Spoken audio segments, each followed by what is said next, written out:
আপনাদের কাছে যতটা খারাপ লাগে হয়তোবা খারাপ লাগাটাকে সেকেন্ডের মধ্যে ভুলে যান, কিন্তু আমাদের খারাপ লাগাটা আমরা অনেক সময় চলচ্চিত্রের এই খারাপ লাগাটা যখন নাকি দরজা বন্ধ করে বসি অনেক সময় চোখের পানি ফেলি, সেটা আল্লাহ সুবহানাহু ওয়া তাআলাই দেখে। এবং আমি ওমর সানি আমি নিজে টের পাই যে কতটা কষ্ট পেলে আমার এই চলচ্চিত্রের বর্তমানে এই অবস্থা।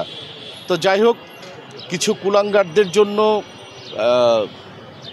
এই অবস্থা, এবং আমার মনে হয় এটার থেকে মানে আপনাদের যে ভূমিকা, আপনাদের ভূমিকাও অনেক সময় নীরব থাকেন আমাদেরকে নিয়ে যখন নাকি অনেক ট্রল করে, নেগেটিভিজম করে। এই জায়গাটার থেকে আমাদের একটা ক্লাস মেনটেন করতে হয়।